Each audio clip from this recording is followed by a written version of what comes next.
here. And this, every Sunday actually, at 11 o'clock, is when we have what's called guided meditation. And guided meditation is for the purpose of you being able to relax and follow the guidance and see how it works with you, see how it is for you. We are a community that, for whom meditation is certainly a significant part of what we do. It's not all of what we do. And it is a way for us to cultivate certain skills that are just useful in life. And the meditation that we do on Sundays in particular has the intention of inviting you to experience how you can make more space for yourself in your life. Space is a very precious thing for human beings, and our lives typically in this time, in this place, Houston is a busy can-do city, 21st century, a lot of things are happening, and most of us are really, really busy. Is this true for you? Do you find yourselves quite busy? Maybe busy to the degree of feeling overwhelmed with the things that we have to do, with the thoughts buzzing through our heads, the obligations resting on our shoulders, the responsibilities weighing us down even more. And then where are you in all that? You are not those things. And what happens in the course of the kind of life that we necessarily tend to lead is that it's those worries, those anticipations, those jotted notes of the to-do list that controls us. We don't control it often. I've had that experience. Have you had that experience? And so how do you feel when that's the case? Do you feel more or less relaxed? Kind of robs us of a certain kind of relaxation. And as a human organism, as a living organism, in order to really experience the richness of what we are, the qualities that we have, human beings have extraordinary qualities, and to experience that, it needs a little space. It's just like if you had a whole bunch of fantastic jewelry, you know, from your mother and grandmother and grandfather and so on, and it's all kind of heaped up in a clump in your drawer. You can't really see its beauty. You can't really experience its value. But if you set it out in some way, the way jewelry stores do, why do they have so much space between the individual diamond rings and bracelets and Rolex watches and all of that? So that you can appreciate them. It takes space to appreciate. It takes space to appreciate your life. So what we are doing with these meditations, and we'll say more about that later also, is inviting you to explore, and for those of you who have already explored, to deepen your own capacity for opening into your own real space in which qualities of relaxation, ease, generosity of spirit, enjoyment of other people can all ripen and open up. So the practice that we do here is simple and at the same time very rich. Personally, we have been exploring this and closely related practices for decades. It's amazing how, as human beings, we have the capacity to do something quite simple and have it deepen and deepen and deepen. And that's what we're seeking to do. So we are offering particularly two kinds of attention. We're developing attention. Why develop attention? Because attention means you're here in your life. And attention also is the beginning of any kind of connection and relationship. To have a relationship with yourself, you have to pay attention. To pay attention, you need space. To make space, you need a little time. And it helps to have company in the process. So we all get together to do this because the presence of every one of you in this room is an encouragement to everyone else in this room. So we're going to cultivate attention, two kinds of attentions. Attention on the breath, your breath, feeling into your breath. This is not about thinking how you're breathing. It's not about thinking at all, actually. It's about sensing. Developing our capacity for direct and immediate experience, which is an antidote to us being so much in our heads in this culture. So when, in the guided meditation, you're invited to rest your attention on your breath, there's an invitation to relax, to notice how you're not relaxed, and to stay with your breath, with your attention. Now, it happens to everybody that your attention doesn't stay on your breath. And what I want to say, and apparently can't be said often enough or strongly enough, that's part of the process. And it's a good thing when you're noticing that you're distracted. Don't jump to the conclusion that you're not doing it right or you don't belong in this process. That's exactly what you're meant to notice. How distracted we all are, typically without realizing it.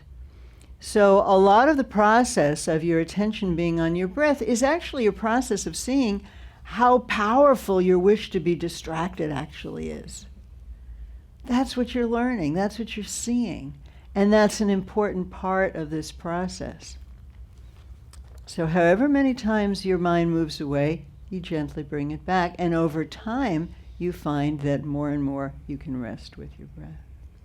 The other thing that we do is use sound. The sound hong, hong, which is understood in the Indian and Tibetan traditions to be a gathering sound. It helps us come together. And there's something also, as human beings, vocalization, speech, and song are universal in every culture. And there's a way in which when you sound home, you are, of course, the sound goes out and expands, and your attention also expands. So that's a different kind of attention, an expansive attention, an open kind of attention. And we need skill in both because you can't always be zeroed in on something. It's an important capacity to have, but sometimes, like when you're driving, or when you're talking with someone, you have to move between being very focused and really listening to the person that you're talking to. But if you're walking, you also have to be aware of cars passing by and so on. So we need skill with both what we call open attention and more focused attention. The other thing that Harvey's been talking to me about, how, as human beings, we find it's really helpful and important to talk to other people. We like to do that. And it's actually a very significant way of learning who and what we are. Our own feelings can become clearer to us. Our own experience becomes clearer to us when we express it. And when we do this hum practice after we've settled on our breath, we are, in a very real sense, I invite you to explore if you feel this is true, you are vocalizing, you are giving a vocal expression to your attention, to your settling. To whatever degree that you are present in this moment, you are expressing it and sharing it with everyone in the room. So we have these two kinds of attention for you to explore. And we also are exploring silence and sound. And they both have important ways of offering us space. So that's what we'll do. We'll do a short session now of these 4 things: silence, sound, focused, and open meditation, open presence, and then we'll have a break. We'll come back and do some other meditation, and then we'll move into our welcome and our talking a little bit more about Dawn Mountain, and we have a program for you in regard to that. Okay? So when we practice, we're also, of course, not disembodied mind, we're bodies. And so taking a moment to find how you can sit in a way that's going to be stable. When the body is stable, the mind more easily becomes stable.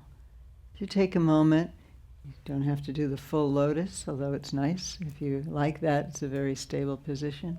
If you're on a chair, if you're on a cushion, either way, find a way so that you can move in such a way that kind of rock a little bit. And once you can feel your sits bones, at the very bottom of your haunches there, really touch the contact of your sits bones with your seat, then that will tend to provide support for your whole skeleton, so that your skeleton is supporting you rather than your muscles, so your muscles can relax.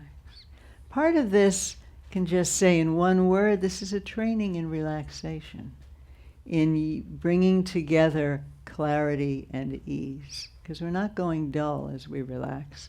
We're shedding distraction, we're shedding obscuration and tension. Tension really occludes our capacity to be present. So find that way to sit. And your body is erect without being stiff. Your back isn't, a 90-degree angle to the cushion. Your back has a gentle curve at the bottom and curves again toward the top. So you're just meant to sit in a way that really the human body likes to sit. And you learn about that. So settle yourself in that way. Okay. And because settling and stability is the first thing that allows us to relax, take a moment, and because the earth, the element of earth itself, is the embodiment of what is solid and stable in our lives, just take a moment to recognize that you're supported by the earth right now. And in fact, the center of the earth is directly beneath you. You can take a moment to breathe down to the center of the earth and see if that affects how you feel. You may feel a connection with that stability that is transferring very naturally to your whole skeletal frame. So you really have a lot of support here. Support is what makes us feel relaxed. We feel safe, protected.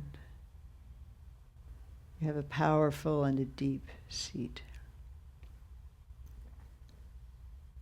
And check and see if you invite your shoulders to be relaxed, how that is. Your hands. Sometimes we find we don't even know it. We're sort of clenching our hands. So see if your hands want to relax a little bit. You can't force relaxation, but you can invite it. Be aware of when it's present. Appreciate it, and that will strengthen your capacity for relaxation. And your chin, you can touch your chin, tuck it in just a little bit. And you can feel how that lengthens and strengthens the central corridor of your body, lengthens and strengthens your spine. And that gives you more space already.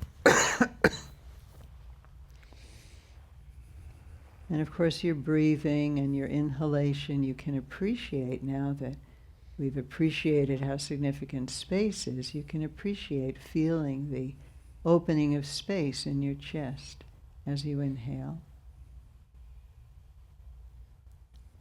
And the ease and relaxation that comes when at just the right moment for you, you exhale. Simple as that. But we're doing this now with appreciation. And it has the potential to change everything. So you're just breathing naturally. You're not doing anything special.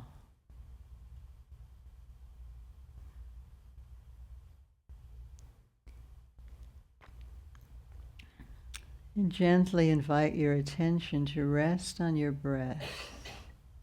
That means that you're sensing the experience of breathing is now the focus of your attention. Whatever you experience as you're breathing, you're aware of it. That's wonderful. Even for a moment to do this is wonderful. It means you're in the present.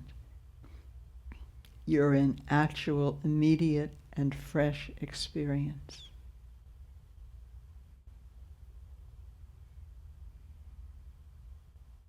You're being refreshed by your breath, and then you're relaxing when you let it go. It's the miracle of life.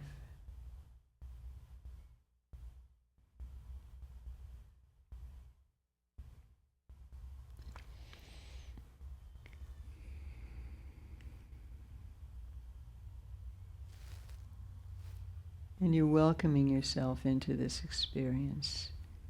You're not trying to make it go a particular way, which is to say, when your mind moves to some other thought, you just invite it back. You've made a decision that you're going to do that, but you're not fighting with yourself or criticizing yourself for how often your mind goes off somewhere. You're learning how your mind is. That's very valuable. So just be with your breath as much as possible, coming back to it every time with loving patience. Because part of this process is setting up, developing a nurturing relationship with yourself. Maybe you're used to criticizing yourself a lot. Not now. Doesn't matter if it's 100 times. Just bring it back, start again, something fresh. So do this for a few minutes.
So when there's chatter in your head, and everyone has this is a practice of not jumping on the horse of that runaway train of thought, but let it be like leaves floating down a stream. Thoughts will come, and you're not fighting with your thoughts, but you have an intention to continue to focus on your breath. It's no problem that they come. They will. Nothing will stop them. But they don't have to take over center stage. They come, there they are, and you are settling on your breath. You're not fighting with the thoughts. You're letting them be, letting them go, bringing your attention again and again to your breath, the experience of your breath coming in, how it opens your chest, descends down and energizes your body.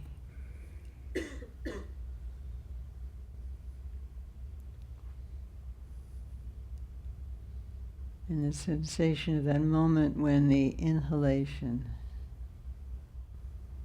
becomes an exhalation.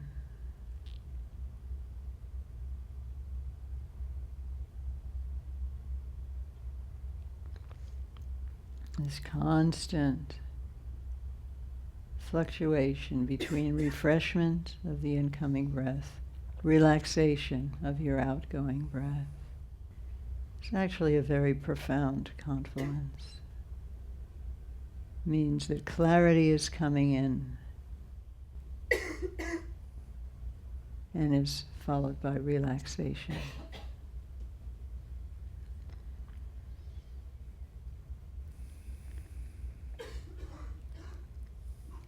So that refreshment and relaxation become a mutually complementary pairing, just like breathing in and breathing out.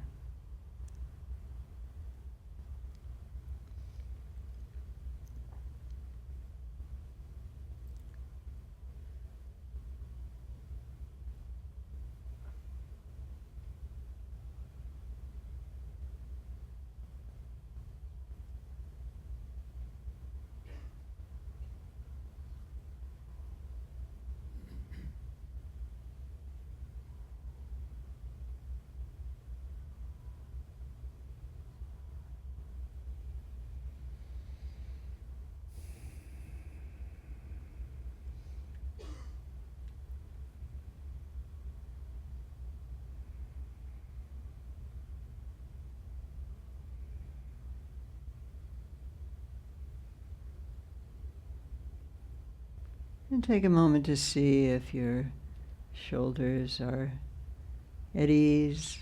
Invite relaxation again. If your chin is still tucked in a little bit, and your back rising strongly.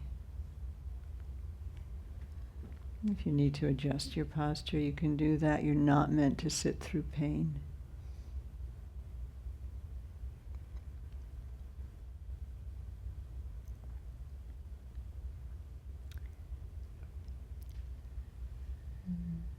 Then bring your attention gently to the center of your chest, your heart, but not your physical heart center of your upper body.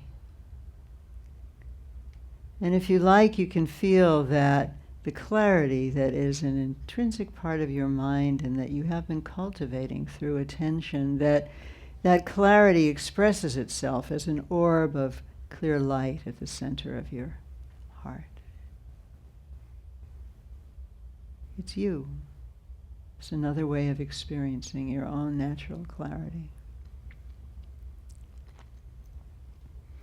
And somehow the sound hong hong is present inside that orb of light, and as we sound the sound, now your attention is totally fused with that sound, and as the sound and the light expand from your heart through your body to fill the room, your attention is also opening to the entire room, and you're just there with it.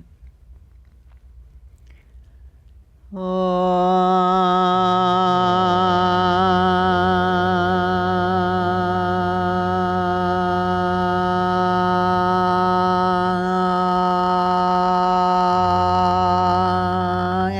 this at your own pace.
Okay, we'll have 10 minutes. A 10-minute break. Relax. We'll come back. Harvey will have some more to say, and then we'll do another short practice, and then go into our welcoming and storytelling. Okay.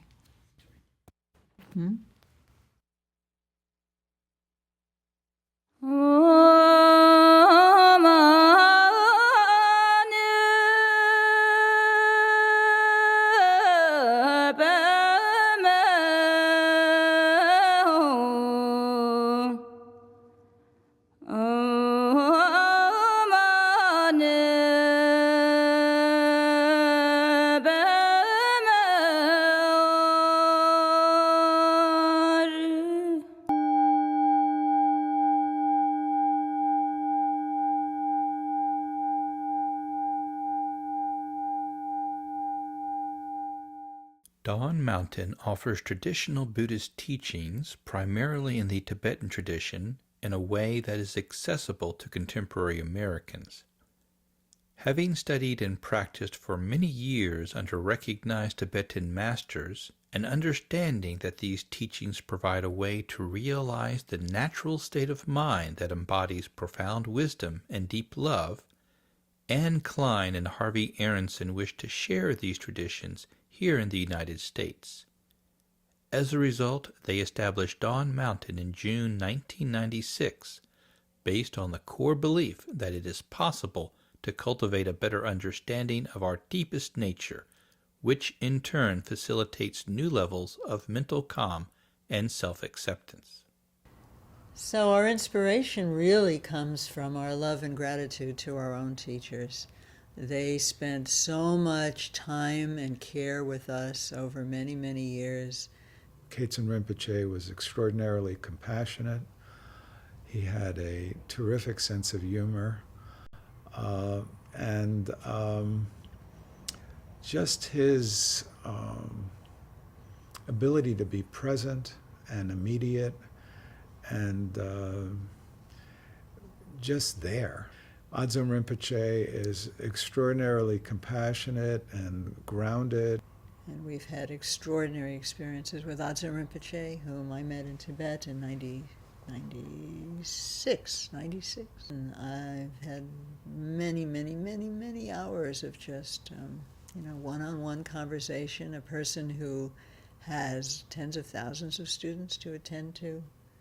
Okay, there's this wealth of cultural wisdom in Tibet. It's encoded in texts, in practices, in rituals, in art, and many people in the West are attracted to it, and yet Westerners are Westerners. We're Westerners. We're not monastics. We may dedicate our lives to practice in our heart of hearts, but we have families, we have jobs, we have all kinds of responsibilities. So how can we communicate and really experience transformation through these practices? For that, some kind of bridging is necessary. We're also a community center, nonprofit community center, which is the hub of our work extending life skills, the life skills of cultivating calm, of cultivating ease in life, of cultivating kindness. What did you do today that you liked? Make the glittery thing to show your anger. And what happened when you shook up the glittery thing? It made me feel a little bit like I wanted to meditate in peace. And then the Research Institute is where we look at what we can provide by way of information gained through research for the interested public. So we've mentioned that our own teachings here, which are drawn from work that we've done, our own translation work, our own study, and so forth, some of these will start appearing as pamphlets for practitioners here, and some of them will become books that will be published and will be widely available to the larger public. And I am right now in the process of gathering a team to translate a text from this tradition, which he powerfully feels, and which I also have a very, very strong wish to see translated. And we hope to do more of that. We've seen people telling us how their lives have changed, how their lives are improved, the comfort, the inspiration that they feel coming to Dawn Mountain. We really are inspired to envision a way that Dawn Mountain becomes a stable beacon and place of gathering for people who wish to practice at whatever level. I trust the teachings. I feel in the place. I feel that I am constantly fed. And I can feel my breathing better because of the way my legs are positioned. How long have you been sitting like that? I learned it when I started coming here. And it's not only been in the spiritual sense, but also in every aspect of my daily life. I feel that I'm less stressed out. I don't get as angry or as depressed as I used to. It's good. It teaches me how to kind of relax and be mindful and help with school and stuff like that whenever I get aggravated. One of our projects that has come to partial fruition is that we have developed a curriculum, which is posted on our website, that is explains the open matrix of what a path, spiritual path, can be supported here at Dawn Mountain. We've slowly become aware of the power of the media, and it is clear now that there is great interest in both our broadcasts from here, and from time to time we might be able to have broadcasts from Asia with Adzom Rinpoche or his sister Anila. Without students, there are no teachers, and without teachers, there are no students. We all dependently create one another. So we're very, very excited by the energy that is in the community. The community is alive, it is supportive, it is growing, and it really wishes to thrive, and we want to participate in that thriving in every way that we can. But we're really talking about finding a space of shared values. And if individuals share the values that we have in terms of coming to a deep appreciation of our innermost nature, then come and participate. That's the most significant thing that we can do together. Just sharing our participation is lovely and meaningful. And anything above and beyond that by way of offering service for this community, offering financial, flows naturally. And we expect that that will just be a natural outflow for people because of that shared interest.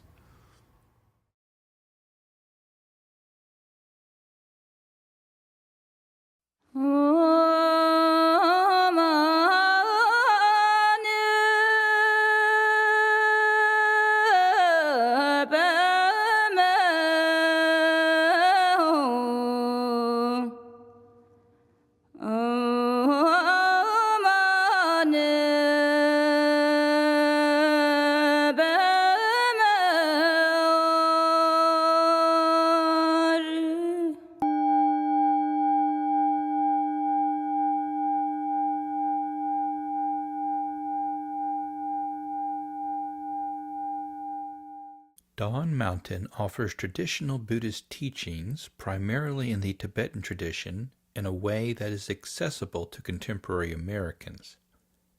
Having studied and practiced for many years under recognized Tibetan masters, and understanding that these teachings provide a way to realize the natural state of mind that embodies profound wisdom and deep love, Anne Klein and Harvey Aronson wished to share these traditions here in the United States. As a result, they established Dawn Mountain in June 1996, based on the core belief that it is possible to cultivate a better understanding of our deepest nature, which in turn facilitates new levels of mental calm and self-acceptance. So our inspiration really comes from our love and gratitude to our own teachers. They spent so much time and care with us over many, many years. Kaizen Rinpoche was extraordinarily compassionate. He had a terrific sense of humor. And just his ability to be present and immediate and just there. Adzon Rinpoche is extraordinarily compassionate and grounded.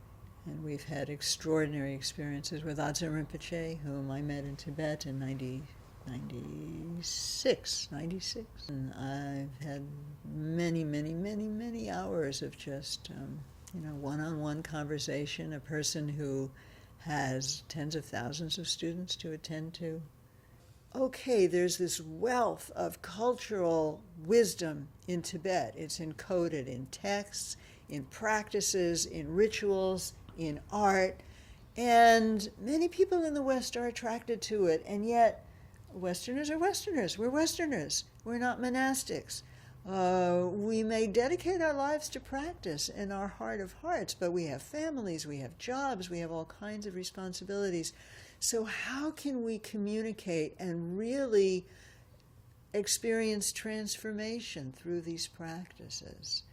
For that, some kind of bridging is necessary.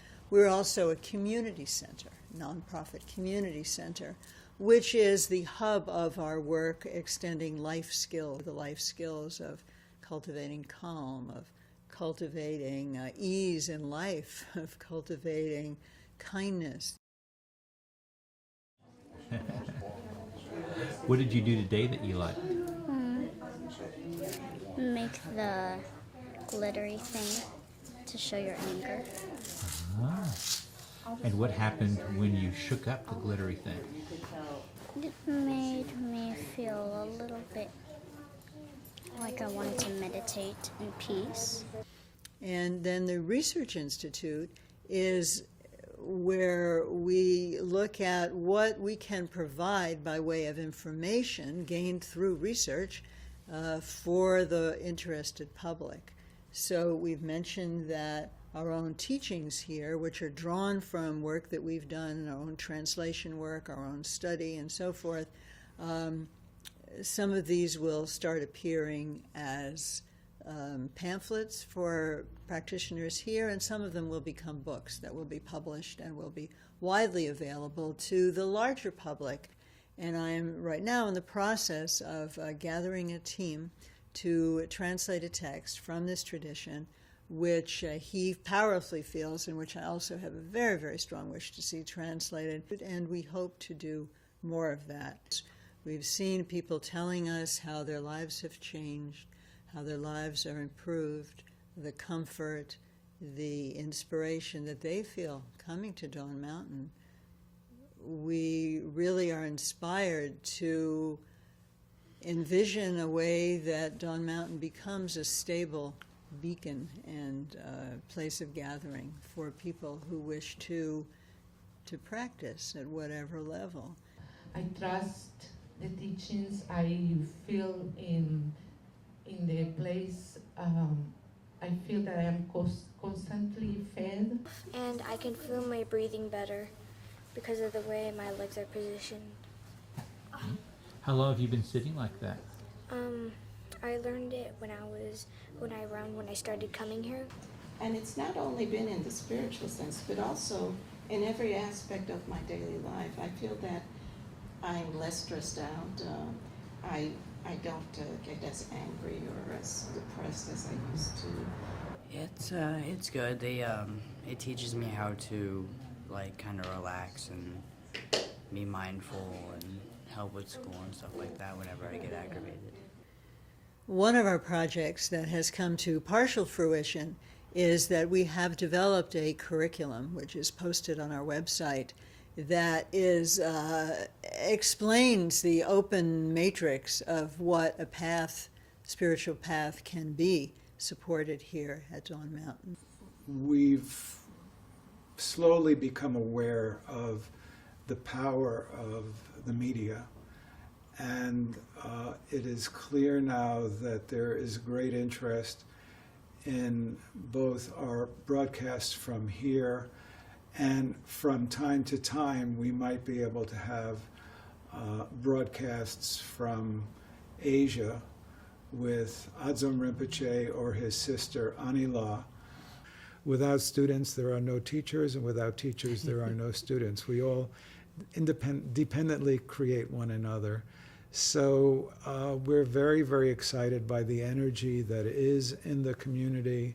The community is alive, it is supportive, it is growing, and it really wishes to thrive, and we want to participate in that thriving in every way that we can. But we're really talking about finding a space of shared values. And if individuals share the values that we have in terms of coming to a deep appreciation of our innermost nature, then come and participate. That's the most significant thing that we can do together. Just sharing our participation is lovely and meaningful. And anything 2 points, and there will be self-friendship or self-compassion and meta-awareness. So what's the first? A self-friendship.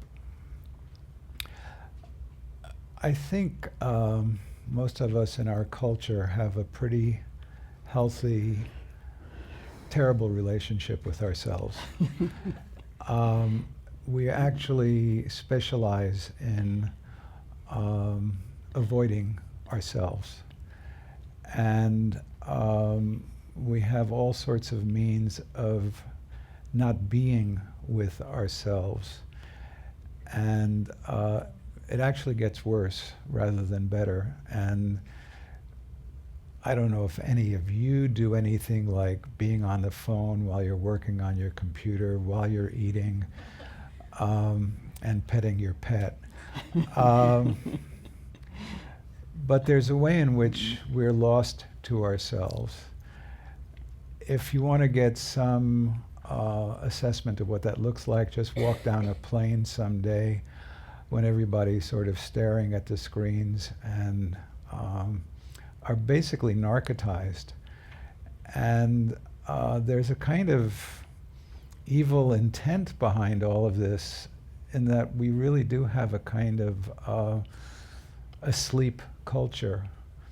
And there are political, economic, and social consequences to that could be belabored, but there are also spiritual consequences and psychological consequences. And that is that we're not friends with ourselves. We're not aware of ourselves, and most of us can't tolerate ourselves. And so meditation in all its size, shapes, and forms is really a reintroduction to ourselves. And it really is a way of very, very gently beginning to befriend ourselves. So, one style of meditation could be, I'm getting wound up here, unfortunately. I've got to go meditate, and I've got to quiet my mind. My damn mind, I hate my mind. I've got to sit for 10 minutes and quiet my goddamn mind. Now, that may be an exaggeration, but we actually do know somebody who literally went on retreat and is quoted as saying, "Why don't all these people go away and let me cultivate compassion?" It's a true story, and it's unfortunate, but it speaks to the way all of us can sort of derail ourselves. So attention at the get-go needs to be self-friendly and really kind. And so the practice we're doing, we're not asking anybody to reject any of their experience. We're just asking you to be with your breathing. And if thoughts are coming and going, so what? They're just coming and going. You're aware. And that is cultivating also the skill in what's called meta-awareness, which is the capacity to observe without getting lost. There's a big old article here written by some neuroscientists using a whole bunch of fancy words, and meta-awareness is a pretty fancy phrase. But they do find that when we get lost in things, for example, you're at a movie, you're lost, you're in the movie, you're just like totally absorbed. Meta-awareness would be, I know I'm here, I know I'm in the theater, I'm aware that I'm observing a movie, I'm aware that I'm enjoying it, I'm aware I'm hating it, but you're not lost in your reactivity. The kind of attention we're cultivating is developing a skill in meta-awareness, or decentering, or becoming unfused from your experience. And it turns out this is useful for mental health, in overcoming anxiety and depression. So without going on, we'll do a little more of that, and then we'll start our program. So just in a very kind and gentle manner, allow your attention to rest in your breathing. And if thoughts are coming and going, just let them come and go, or feelings are coming and going, let them come and go. Don't be an enemy to yourself, be a friend to yourself.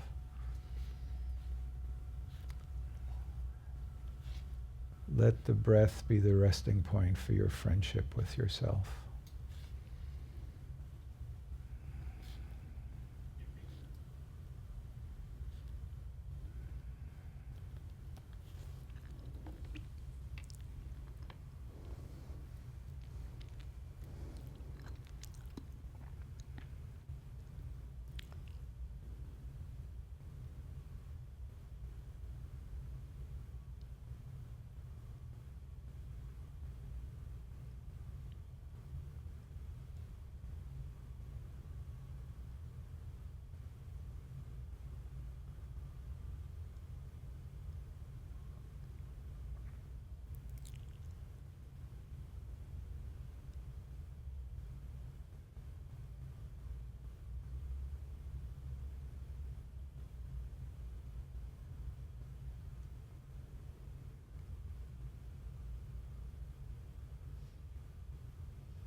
And if you're experiencing any kind of settlement or calm or clarity, allow that all to coalesce into a bright orb at the center of your heart.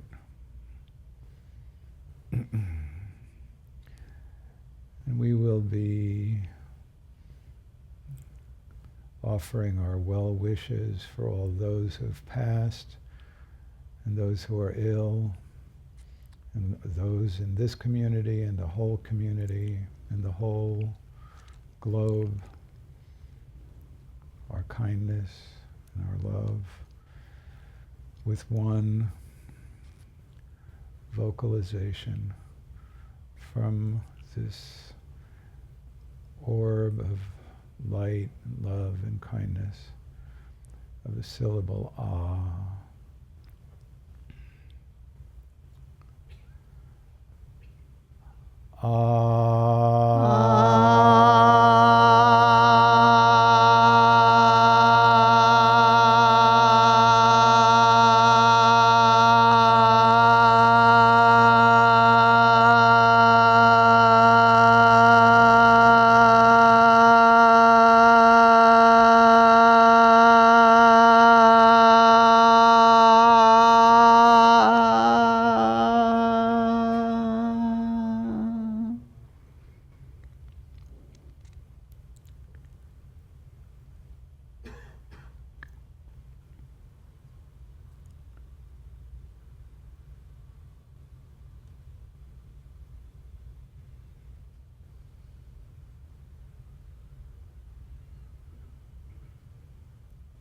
Allow yourself to acknowledge whatever your experience you're having and be with it for a moment.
So now that we've actually experienced something of our meditation, we're segueing into a more open lens of attention and talking a bit about our program as a whole and Dawn Mountain as a whole, Mary and Scott's introducing you saying the to book. that. What?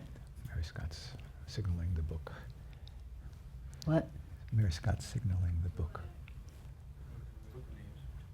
Is it going around? We thought we could do it at the very end then?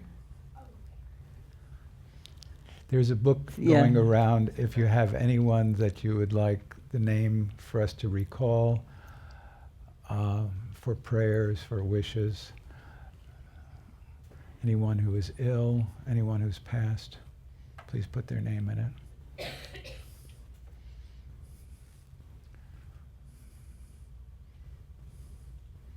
Okay, dear.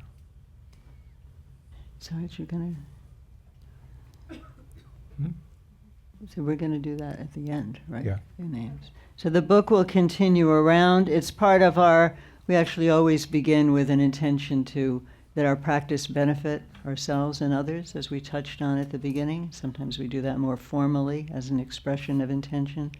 And then we always close with a sense that we're sending out whatever goodness arose for us here individually and collectively, we send it out to the world. So we'll do that at the end of our program now, which we are now entering the second part of. Oh. So good morning and welcome to our second annual open house. If I haven't met you yet, my name is Mary Scott Hagel and I am the Executive Director here at Dawn Mountain. It is my great privilege to serve here. It's been a couple of years. And this is just an opportunity for us to kind of check in as a community, for people who have joined us over the past year to get to know just a little bit more about the amazing depth of what goes on here, and for brand new people to learn about it. So we have asked a couple, yes. Sorry, thank you, Lizzie. Thank you. And, you know, Anne talked at the very beginning about busyness and feeling overwhelmed. And so this is not, the intention here is not to further complicate anyone's life, but just to make everyone a little bit more aware of what can be here at Dawn Mountain and what has been for some people over the years. So would you all like to speak a little bit, or okay. So most of you know the amazing treasures that sit before you, but there aren't very many people in North America or anywhere who have the opportunity to know people like Anne Harvey, and it's a real gift to us in Houston and to us at Dawn Mountain. Please go ahead. Okay. So Harvey and I actually met in 1969. Most of you weren't born. We were in the Buddhist Studies program at the University of Wisconsin when we met. And from that day until this, we have been talking about how to best understand the amazing practices and texts and philosophy and ritual and just expressions of human kindness that we encountered in our now several decades journey studying with really amazing teachers mainly from the Tibetan tradition. We also both studied with Goenkaji, quite famous Vipassana teacher. And it just, that opportunity that we had, you know, just filled our lives with so much richness and joy and exposure to kindness. You know, we were just bumbling around, and our teachers took us really seriously and really taught us very carefully and very precisely. And so we have a great love for this material and a great wish to share it in whatever way it's possible best to communicate. So simple meditations like we did today, which are simple but deceptively so, maybe you're seeing already. Simple doesn't mean easy, and it doesn't mean superficial. Simple can be extremely profound, usually more profound than things that are very complicated. So out of this tremendous sense of gratitude, when we moved to Houston, we had previously lived in places, Boston, California, where, you know, there was a lot of Buddhism. And when we moved to Houston in '89, we felt that there wasn't a community that we wanted to have, and that we wanted to share what we could, and we were inviting our teachers. We still invite our teachers. One major teacher has passed. And in order to kind of prepare the way, we met a few times with some people and explained a little bit about the Buddhist tradition and said that they could meet him. He was a great Dzogchen master, and have some appreciation. So that has grown, and Dawn Mountain officially was founded in '96. And Harvey and I both have full-time jobs, by the way. Harvey is a psychotherapist in private practice. I teach at Rice, and that would be really quite enough to fill our time. But we offer our time to Dawn Mountain. It's not a salaried position. Just so you know, it's really out of gratitude. And so what we offer are, of course, these Sundays, and we're going to try something new. We're trying a number of new things this period between now and then, these 3 months. Today was the first day of yoga, so we're going to do that certainly for 3 months. And also for this next period, we're going to start on on first Sundays. There's been an expression of interest among people in the community to learn a little bit more about Buddhism and to do it on Sunday. We also have our Teaching Tuesdays on the first and third Tuesdays of each month. So on the first Sunday of October, November, and December, Harvey and I will at least do October and November, and sometimes a senior student might do December. But in any case, first Sundays, this is actually a legacy from my first teacher, Geshe Wangyal, who was the first Tibetan-trained Lama to come to this country in the 1950s. He would do a thing on first Sunday. So first Sunday, if you come at 10:30, we'll have a short talk that introduces you to a little more of the context, the Buddhist context of the practices that we are doing. And on Teaching Tuesdays, we have classes, and what we're always trying to do is what Harvey talked about, is to help us be better friends to ourselves. That's something anybody, I think, can flourish with. That's good news for everyone. And then as people become interested in probing more fully into traditional kinds of practices in all of their fullness and learning curve, then we also offer that. So we just want you to know that we offer rather a full palette. We've had a lot of training. We've been authorized to teach a very full spectrum of the practices that have been nurtured for thousands of years in India and Tibet, and are connected, of course, to practices in China. But our training is particularly really with the Tibetan teachers who have been so amazingly kind to us. And I'll just give you, should I give one more? Should I stop? Should I say, or do you want to go? Should I say about Keizen Samo, or are you going to talk about him? You can. Okay, so just one. So our teacher, Keizen Samo Rinpoche, as some of you have met, he died in 2009 he was 90. And so he, like all of our main teachers actually, really completed their training in traditional Tibet. And he was visiting, it was his last visit, I think about 2005, 2006. He was 80-something years old then, well into his 80s. And he was in Harvey's study for the night. That's where he was staying. And his wife, he was, in Tibet there are married lamas as well as celibate monks. That's another story. Anyway, his wife was with us packing outside in the living room. It's 2 o'clock in the morning, and I suddenly remembered something I absolutely had to have that was in Harvey's room. And she said, "Oh, it's okay, he's still awake, It's okay, go in and get it." So I went in, and of course he wasn't awake, but he sat up immediately. It's 2 o'clock in the morning. He's about 86 years old. He spent 16 hours from early morning just talking to people all day long, teaching, because it was his last day, and saying goodbye and all of that. He sat up and he said, in the sweetest possible way, he said, "Well, what can I do for you?"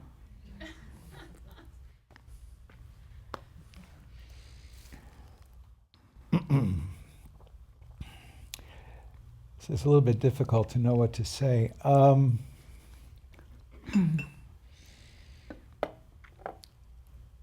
I started my journey in 1964 with a lecture. Started a little bit before, but it kind of crystallized with a lecture by the then Richard Alpert on Oriental mysticism, I think he called it, LSD and cognitive psychology.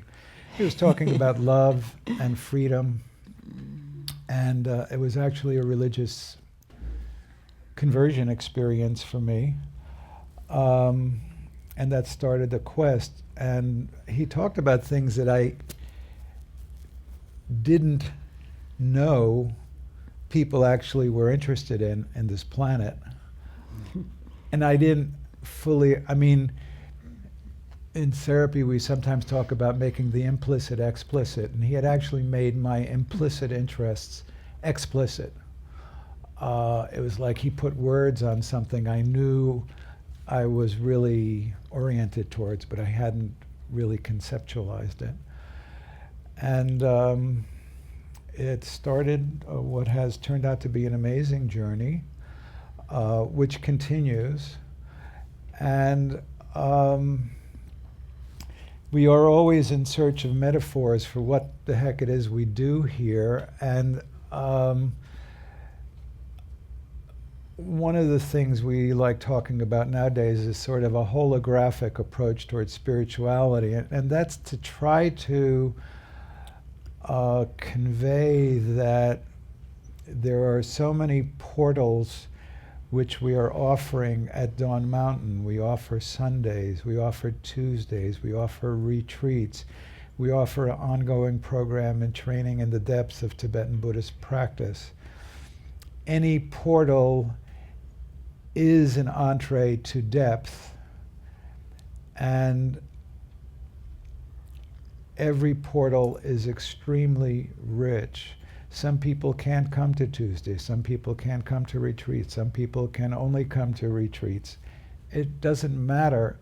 We're kind of all on this spaceship Earth together. We're all interested in a richer, more meaningful life. And I think we're all interested in feeling more alive. The tools that we're offering are one set of tools. The values that we're trying to share with our community are values of love and wisdom and compassion and self-knowledge. We use our practices as windows to elaborate and enlarge and also liberate our experience. We all come, especially in the West, into our adulthood with a fair bit of baggage. It just seems to be part of our heritage. And spiritual life can be one very, very great support for lightening that baggage and allowing us to feel richer, more connected, more alive. I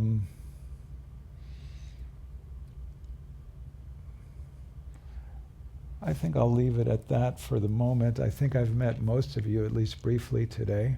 I will not remember your names, that is a guarantee. Give me 3 to 6 months, I will remember the names. And that's just being humble and realistic. But we can move on with the next pieces of what we're doing. Thank you so much. So we usually ask a couple of members to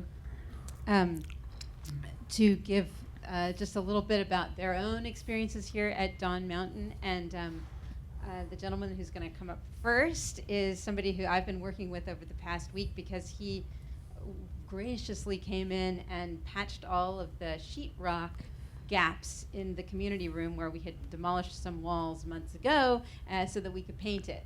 So David, are you ready? You got to come up here and you got to use this microphone.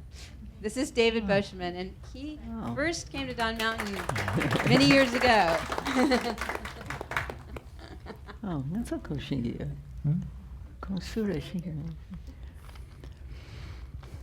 Thank you. My name's David, and David, hold it. Ice cream cone. Ice cream cone this way. 45-degree angle. That sounds better.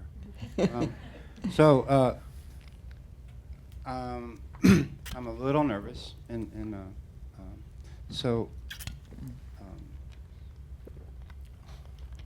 yesterday I was being spontaneous, and then I've been thinking about it for the entire day.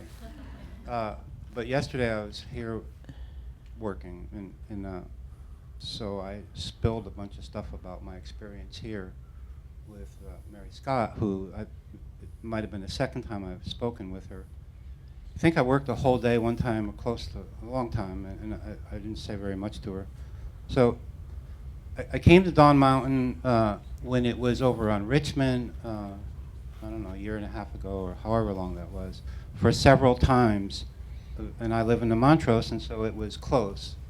And I learned stuff, and then when I would leave, I would practice it during the day, and I remember the sight, sound, talk, and touch thing, and I would do that walking around the parking lot and stuff like that. So I was doing those things, and I was liking it. I was drawn to Buddhism a few years ago through a friend of mine who's also here, Dominica, in the back, and then I started reading a lot. I started reading a lot about Buddhism, and it made so much sense to me like nothing had before. And so I couldn't argue with the stuff. And one of the things that made a big impression on me was Thich Nhat Hanh said, he has a saying that I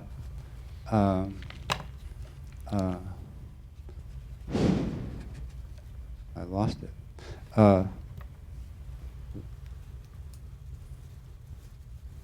When conditions are sufficient, it will manifest. And that blew me away because I thought about that and I thought, what, that's true. It's like, nothing happens before it does, is what I heard in that. So that made me pay closer attention. And so when Dawn Mountain moved over here, I made up all these reasons why I couldn't come because it was too far away for a long time. I think I came to the first one and then I didn't come for a while. And so as of about a month or two ago, I've decided that I continue to read, I continue to look at things on the internet. I love it. I love the idea of Buddhism because it deals with real things in my life. And I find myself at stop signs doing little things related to it, mindful things, and I change habits because of it. And the practice, that's how I've done the practice. I haven't done a lot of meditation. So my intention to come here, I made myself start coming, and I got rid of my excuses on purpose, and I've been keeping my word to myself. So, and it's been,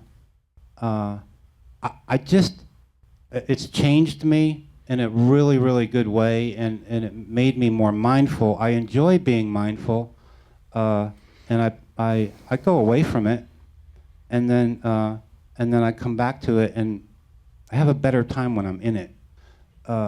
So I don't know. Those are some of the things I wanted to say. The last thing I say that I found a video. I don't know how I found it. I find a lot of things, and I don't know how I find them. But there's a Rinpoche. His name was Dilgo Khyentse Rinpoche, and I fell in love with the guy because, oh my goodness, he's so. His whole life was about giving and teaching, and so it's very moving. And a woman in Boston, he came to the United States one time, and a woman in Boston said, while he was teaching and he was here, he never stopped talking. He would talk on the in-breath. And he didn't do it for show. He did it because that's what he did. He didn't want to waste a moment of teaching when he was in front of the people. And so I guess so all this stuff, I'm attracted to it. And the Sangha, I have come to learn that the Sangha, which is what we are right now, is important in Buddhism. And I figured these people are so evolved, so lovely, and I'm drawn to them. And so maybe if I work at my practice, I can get somewhere near that. And so I don't have high expectations, but I come here and I get a little bit, and that seems to be enough. Anyway, that's it. Thank you, Jacob. Thank you. Next, I've asked Jennifer Gooseberry, who's been coming for 2 years. and has been involved in some work that you're going to hear a little bit more about with our archived teachings from here at Dawn Mountain. Jennifer?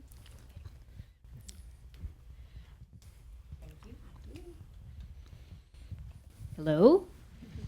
It's nice to be here. It's nice to see everybody here.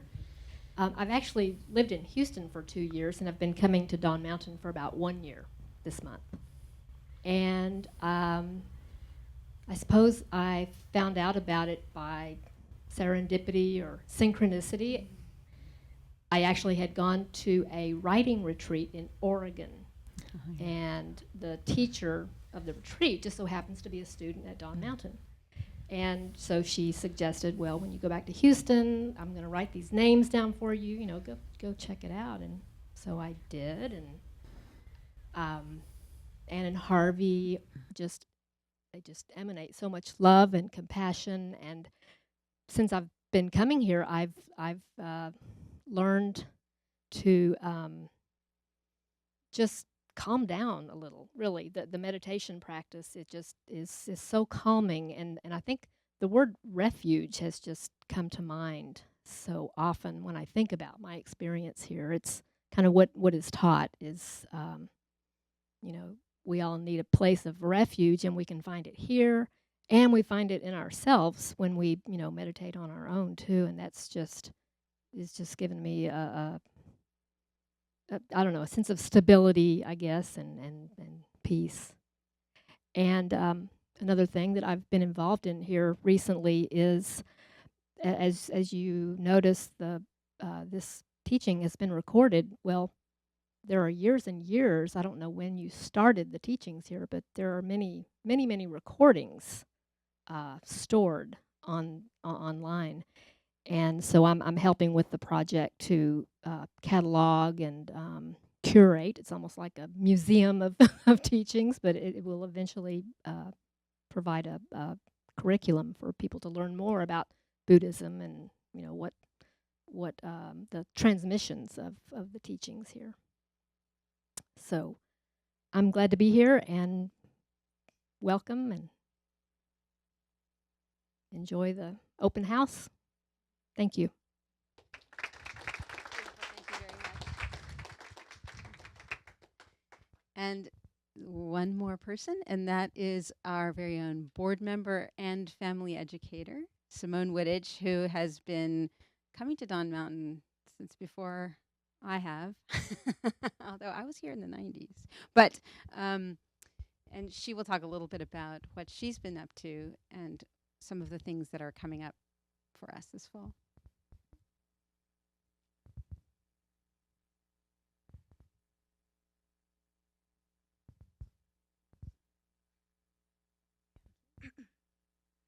So good morning, everybody. So my name is Simone Woodage, and I am the Director of Family Education here. And I just tell you, louder, sorry, ice cream cone. So I've actually been coming to Dawn Mountain for about 11 years. And we have some wonderful programs that are coming up. We are going to be teaching mindfulness to teens. It'll be a one-day workshop. I will be one of the instructors, and Claire will be the other instructor. Claire is PhD from Rice University, and has been a PhD in Rice University in religious studies, and also our program director here at the temple. And then we will begin Kind Mind, Happy Life on the 13th. That will be the day after the teen retreat. And that will be for children ages 4 to 8. So a little bit about myself. I've been a registered nurse and community educator for many, many years. And yeah. And I love teaching the children. They bring me, it's so joyful to work with the kids. I am the instructor, but they are really my teacher. They teach me about kindness and joy and laughter. And also, for myself, just on a personal note, it has been a great privilege to be a part of Dawn Mountain and to learn from these teachers and be a part of the Sangha. I have also, it has had a great impact on the relationship I have had with myself. And in doing that, it has had a great impact on the relationship that I have with the people that mean the most to me, my children, my husband, my extended family. That can be a tough one, the extended family. So it has had a great impact on those relationships. And I am so grateful for that, really. So that's all I have to say. Thank you so much.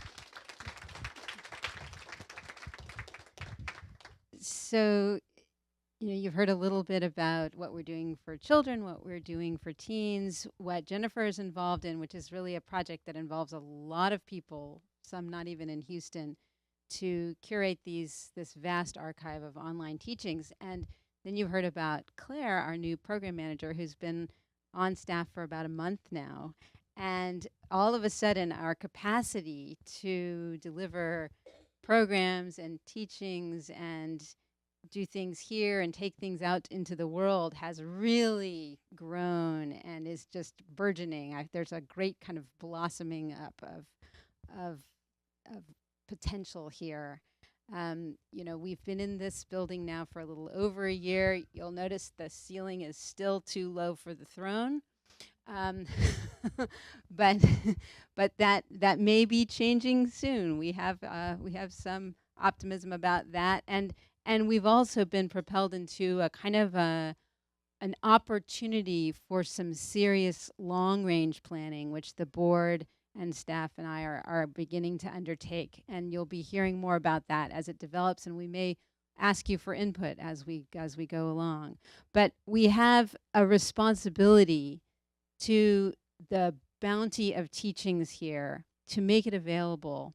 And you're going to hear a lot more about what's coming up online in the form of podcasts, in the form of online courses on various platforms that are already out there, and in the form of proprietary, courses that we will offer through our website and to our own community.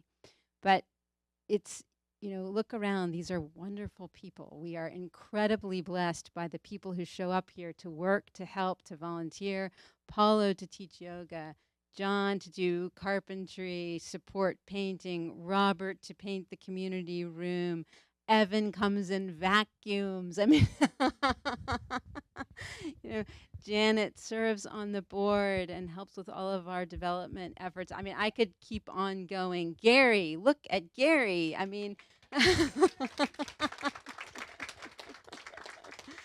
this is wealth. One time we added up the numbers of hours that Gary had committed. And I mean, I'm here to tell you, millions of dollars worth of thoughtful effort and research. And it's amazing. So the more we get to know each other and be with each other, I think the better. I really invite you to keep coming back. Join us online when you're not in town. Let's hold hands as we march forward into this football season and support each other as a community and really, really grow and tell the world that we are here and we'd love to share with them as well. So I'll give it back to you for closing, if that's appropriate. Shinda? Shinda, get you there. Should I?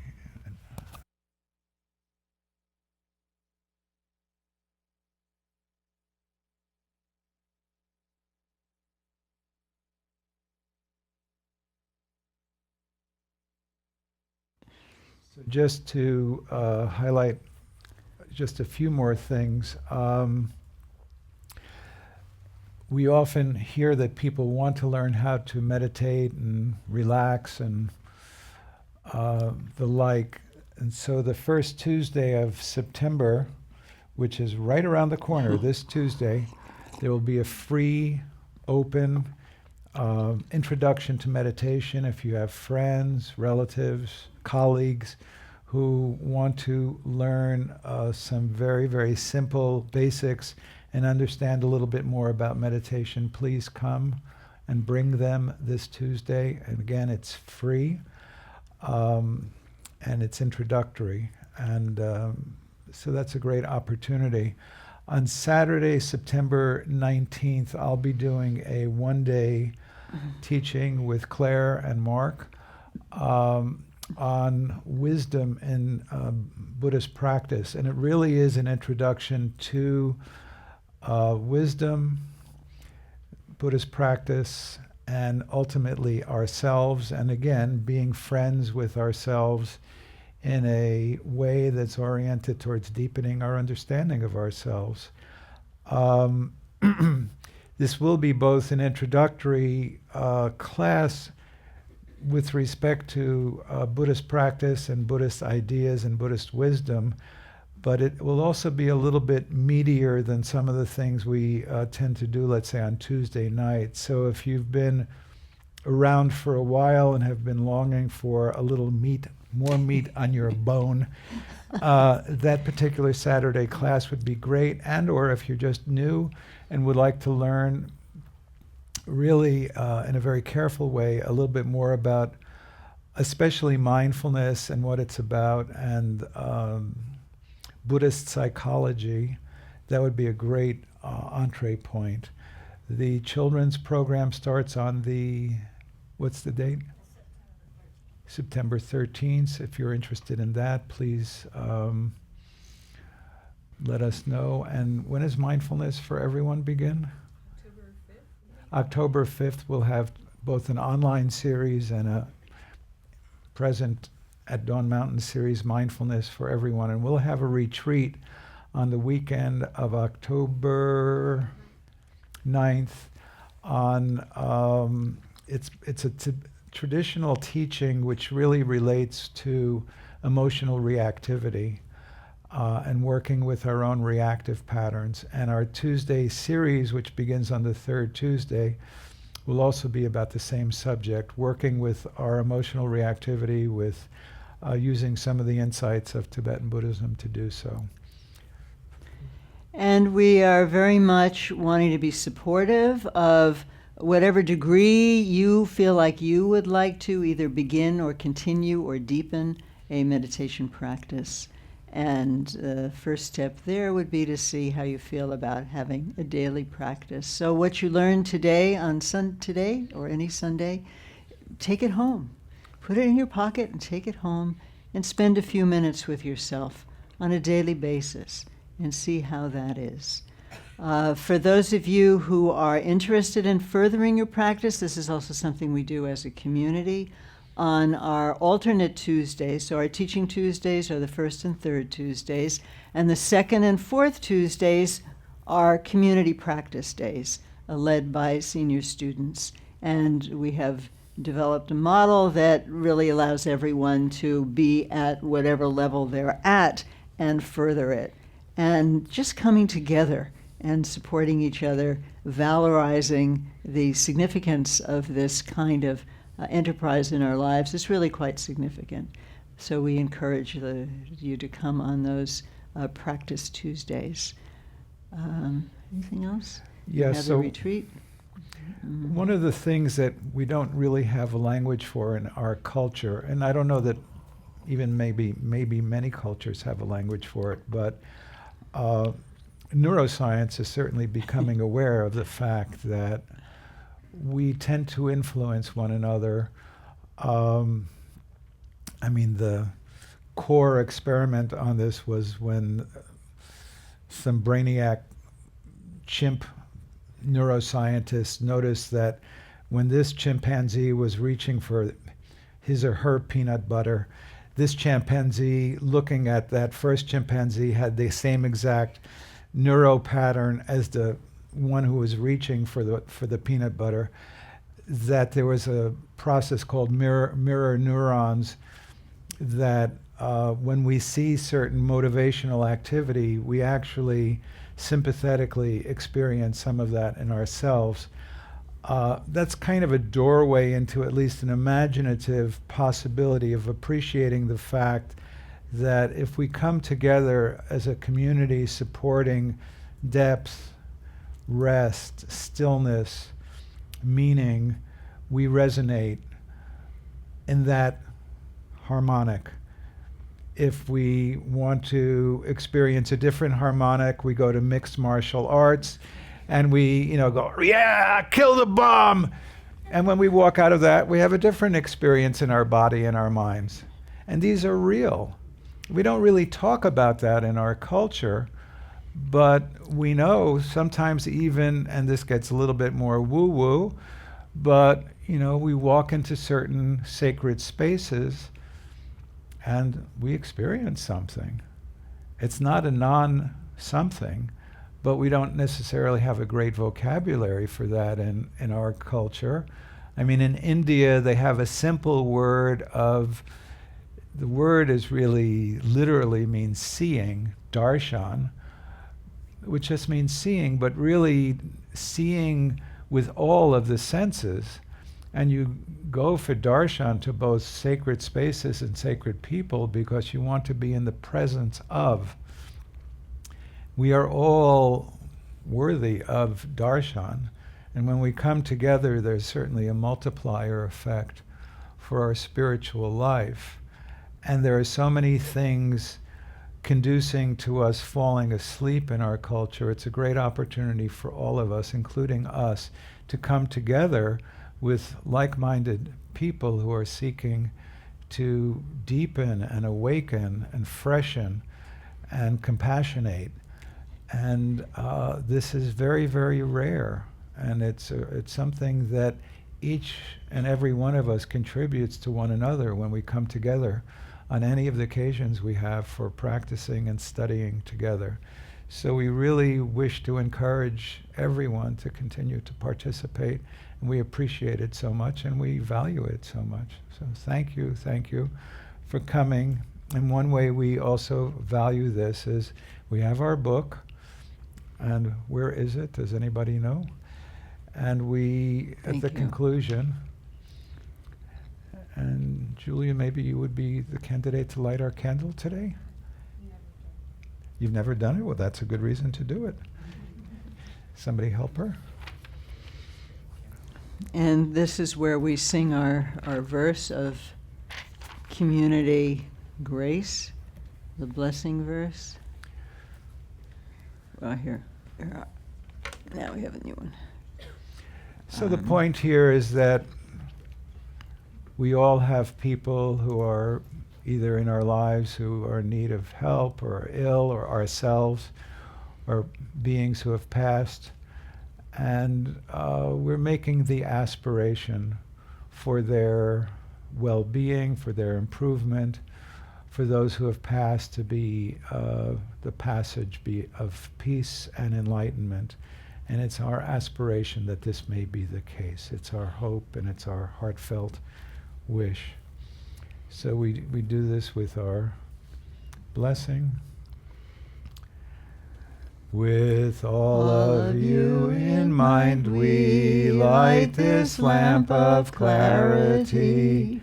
May the glow of love, wisdom shine within us, everyone, till we all rise forth born in one enlightened mandala. And today we bring to mind James Alexander, Miles Blackwood, Vonda Greet, Aliyah,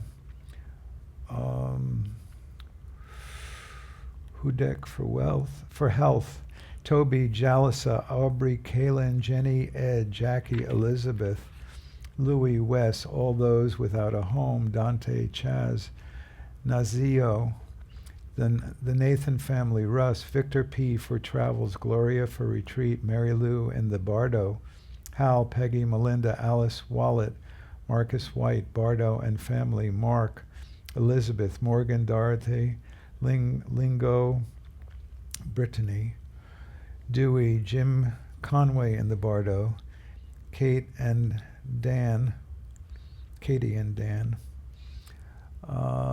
Ela and the Bardo, family, Monica, Carlos, Kamatos, David Terribil in Bardo, Terribial family, Teresa and Gus job search, Gillis Barbier, Julia Barbier, Abby in the Bardo, Jean Legonist in the Bardo, Hall, Nadia and Ellie, Rebecca, Aaron and Elora, Courtney McGowan, Ernesto Haberer, Gerald Fanaroff, all the children of refugees waiting at the borders of freedom, Fran and the Bardo, Lupino family, Alexis, Eleanor Day, myself, mom and dad, grandma and the family, David, brother and his wife, Zhu Feng Zhang and myself, my sister Pascal, who passed in April, and Ms. Ivy and Johanna. And Kathy Carr. Kathy Carr. And John in mourning and Gloria in 3-year retreat. All And right. Josh and Diana Josh and Nancy Cutler. So we will conclude with an ah again. Just releasing our natural love and compassion. We don't have to work at it. Just releasing that and sharing that with all beings throughout space.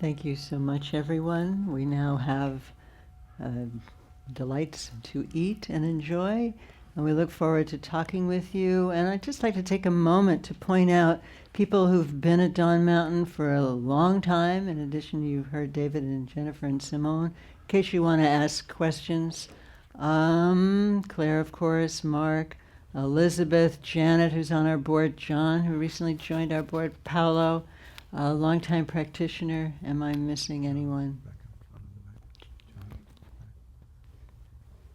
Do you want to be mentioned now?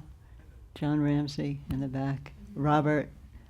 And Stuart is here from our friendly collaborator in the meditation station, ISH. So let's eat together. If you have questions, talk to people. If you have answers, talk to people too. Oh, sorry, I forgot Deborah over there. Excuse me. Deborah, longtime person also.